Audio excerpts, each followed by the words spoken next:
Hello everyone and welcome back. Today we're going to be working on a personal project of mine, EDI from Mass Effect.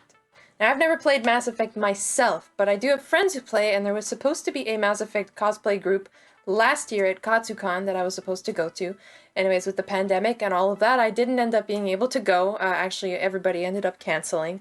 They ended up doing the group this year, but I couldn't go this year, so I ended up missing out on the group. But I finished my costume anyways, and I still got some pretty good use out of it, and I expect to get more good use out of it in the future as well. Now in this video, we're going to be working with foam, thermoplastic, and other unconventional means to test out some new techniques. I like to test out new techniques on personal projects, since that way if I mess it up, well, it's just me that has to deal with it, right? We're going to be sewing up a bodysuit, we're going to be making foam hair, and we're also going to be edge lighting a visor, which I've never done before. I worked with LEDs, but I've never done edge lighting before, so hopefully you guys are interested in that. This is my custom fabric I ordered for my bodysuit. I wanted to fit it in 1 yard because, well, it gets expensive, so I was planning on puzzle piecing it all together. To draw it up, I just draw over an outline of a bodysuit pattern digitally and then scale it right and order it in Lycra. Since this fabric stretches a ton, I sewed it all together with an overlock machine. I also already know this pattern fits me since I've used it a few times to do this custom fabric thing.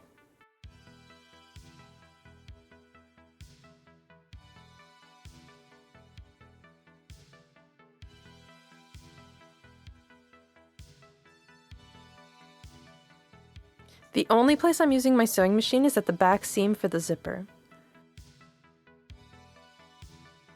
So anyone who has cosplayed before would know that using the bathroom is a challenge, so I decided to sew a little rectangle of fabric at the crotch to open it up and add a zipper. This way I don't need to take my entire costume off every single time.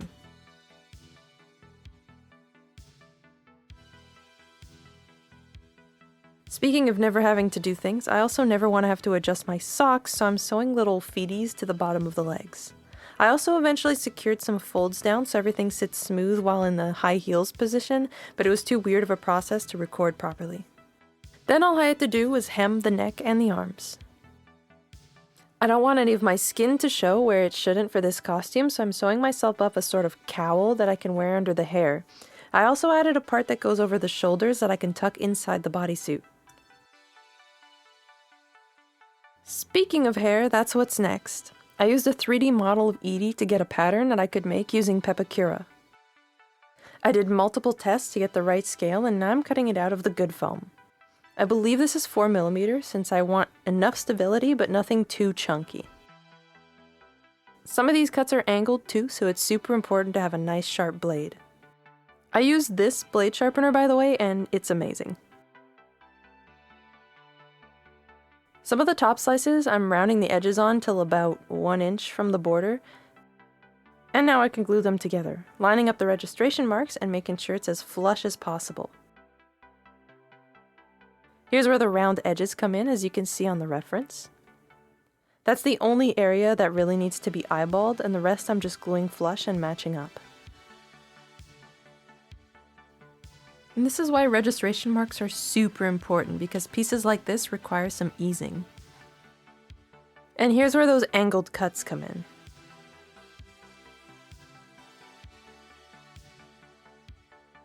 Everyone's favorite part, said no one, sanding. The seams and edges are sanded with a drum, and I'm switching to a stone bit to clean it up smoother. And for further smoothness, blowtorch.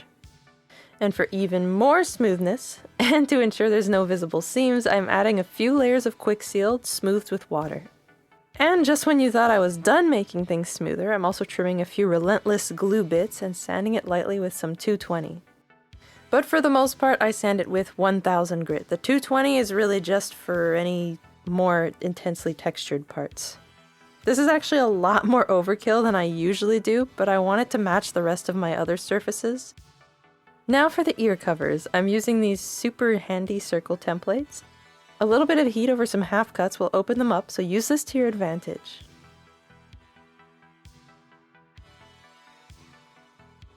A wood burner can also take care of the little dots. The visor was a lot of fun.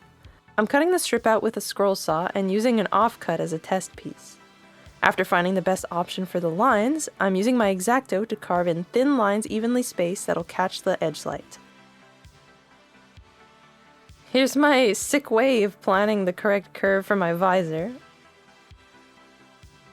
A lot of heat later and some hand protecting rags, and I've got a nice curved piece. You'll see I can see my little curve guide through my mat. This was a lot easier than I had anticipated. Now I can glue the ear bits on and prime the whole thing. After it's primed with Plasti-Dip, I'm airbrushing it with a silver that isn't too shiny so that it matches the fabric I'm going to use on everything else. I also decided no oil paints for this project, so I'm using a watered down black acrylic to shade. Oil paints are better, but I wanted the practice. Just as a disclaimer, I know I'm probably not using the best techniques for my LEDs, but they work, so I'm good with that. I'm pretty stoked with how it turned out though. It was also my first time doing any edge lighting, and it was kind of like discovering that magic is in fact real.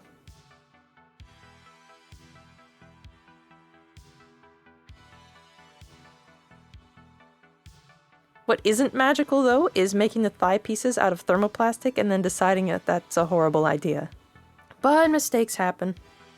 The pattern remains the same though, so there is a plus side, and it's not a total loss. The pattern is made out of clear wrap and duct tape, and it's being separated into 3 pieces in order to better accommodate the curve with minimal heat shaping.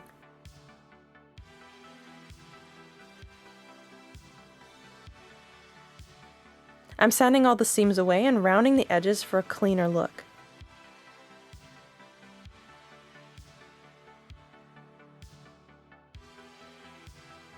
I'm also doing a little bit of heat shaping though. I just don't want to have to rely on it completely. I miss that back corner over there being as clean as it is in this shot. I gotta sort that out. Trust me, you'll see it in the other videos. It's looking a mess. These smaller pieces need to slot into the bigger pieces, so I'm half cutting it from the edge so it'll be nice and level. Then I sewed some black stretch vinyl to the piece and it worked. You can sew through foam, just space out your stitches out a decent amount, otherwise it can rip. I'm trying a lot of new things on this project, and one of those things is using fabric instead of paint. Ideally, you'd get something with a 4-way stretch, but I've got something with a 2-way stretch. I was stubborn and I really wanted this particular vinyl surface finish. That wet look that isn't too reflective. It's still going to work, it's just going to take a lot more fussing with to get it to sit nice and smooth. Once my silver surface is done, I can add my little black inlay pieces.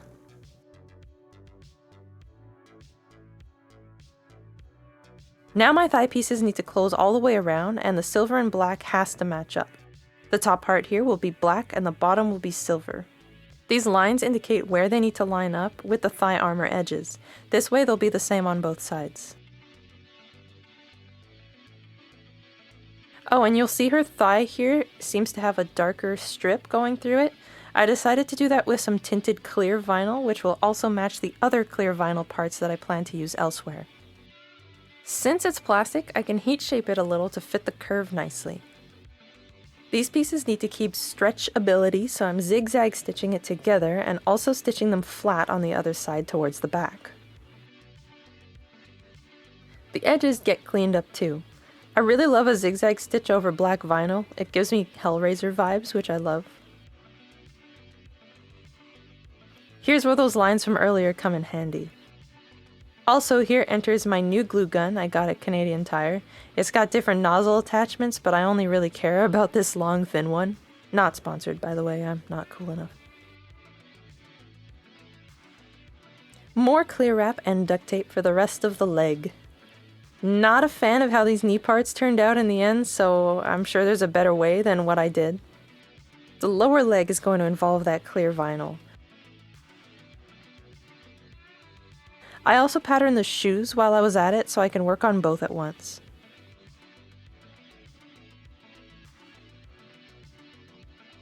This thermoplastic rectangle is going to provide stability for the shin area.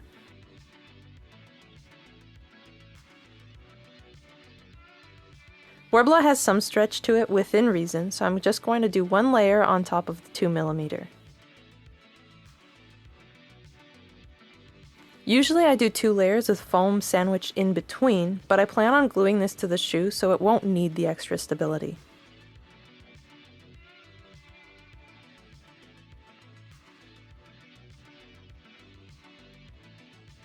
The stretch fabric I'm using will show the texture of the Warbler, so I'm covering it in spackle and sanding it smooth. This is just enough for the fabric to look nice over its surface.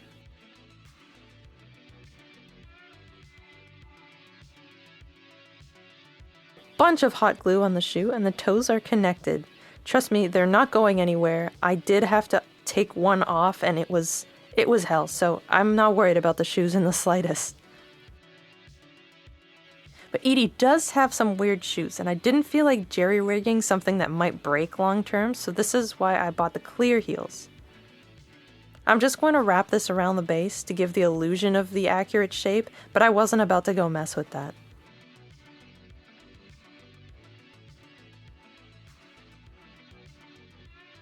So for the lower leg thing, I don't know what was wrong with me, but I didn't sew it cleanly at all.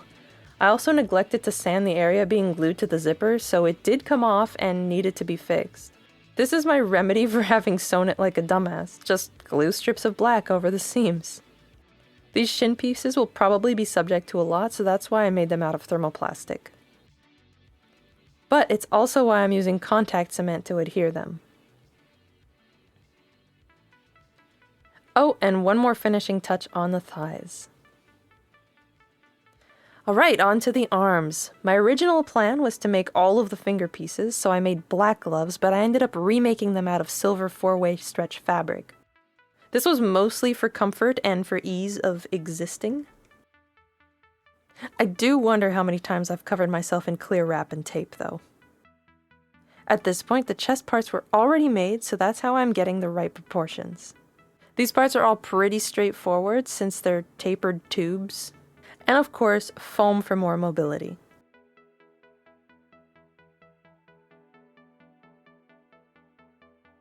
After a bit of sanding and heat shaping, it's time to start covering that stuff in vinyl. For the forearm, I don't want it to be a static tube like the bicep, so I'm adding a zipper into the seam. This way, it can get a nice tight fit. Latex gloves were used to pattern the hands, and since my gloves are silver now, my fingers can stay free. For the knuckles, I'm using some foam clay. It kinda worked, but in hindsight, I'd probably make them a little bit higher. I just wasn't sure how much they'd show up through the fabric. The shoulder bits, I'm adding an elastic so it doesn't flop around in addition to the Velcro from the torso parts.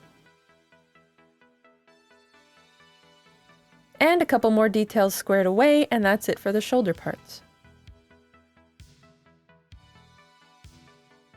I actually made 2 separate butts for EDI. The first time, the one I made ended up being smaller than my own butt, which completely defeats the purpose, and so I made a bigger one. This is the original, but the process is pretty much the same. Both the butts and the boobies were patterned from a 3D model using Pepakura. I want a sort of panty situation for the butt, so I'm kinda just winging it. I really don't have much to say about the process. I didn't have to remake the front and sides though for the second butt. I just cut it and glued it onto the new one. Here's the awkward process of patterning the chest and back as well as the around the top of the shoulders section. I want the front and back shapes to act like boning in a corset almost, like a busk, so I'm making those with thermoplastic. They'll also hold a perfect shape and won't warp. Parts like the top, though, I want flexible for comfort. I'm connecting the boobs with contact cement and since split them in half because this is how I plan on getting into the thing. I eventually got help from my mom to shape the back more accurately when she was over at some point. Living alone and making cosplays is not the easiest at times. A couple more bits are patterned and I can then begin the process of covering. The curve is too pronounced though, so I'm using strips. The edges barely show anyways. For the top, I'm cutting notches into the neckline so they can curve inward more easily. I'm sewing a border around the neckline because there's one in the reference. Here's some proof. If you needed any, if you doubted me. Anyways, luckily this silver piece goes here, which allowed me to cover my surface in 2 parts. Because I'm using fabric to cover my pieces, it's super important to check that the stretch remains nice and flat when it's in its final position. More clear vinyl for around the sides of the body parts. And all of these little bits that kind of look like they were in the reference. Were they necessary? No, but also yes. They're also insanely labeled for obvious reasons. In the meantime, let's cover our back and front parts. I often find a costume is defined by one specific piece while I make them. For EDI, I would say the defining feature of the costume would be these front and back pieces. Without them, I'm not sure EDI would look the way she does. That and her hair, I suppose. The tiny bits I'm priming with Mod Podge and then base coating in black so I can dry brush some silver on top. They too get watered down black shading. To varnish all of them, this is my strategy to not lose any of them, and for none of them to fly around. Just when the pointless tiny details seemed over, here's more. I digitized all of these shapes I can see reflecting in her torso right here, and I'm using my vinyl cutter to cut them out. I'm using a gray that's just slightly lighter than the black, so it only shows up in certain lighting and angles. I think it's pretty cool. I know not everybody has a vinyl cutter, and these details aren't really necessary anyways. I just figured I have it, so why not?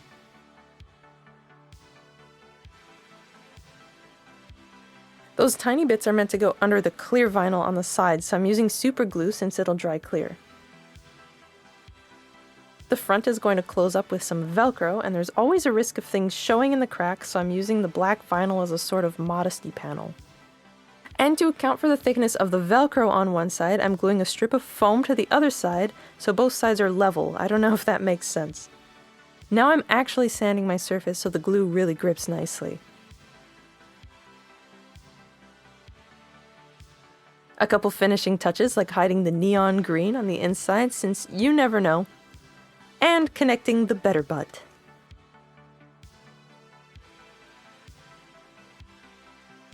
Thank you so much for watching. If you're interested in seeing the builds happen live, I stream almost every day of the week on twitch.tv/suspicioustumble. All links to my socials are down in the description, and if you haven't checked out my website, suspicioustumbleweed.com, I recommend you do so if you want to see the past things that I've done. There you'll also find my store and my info section that should fill you in on everything you should need to know.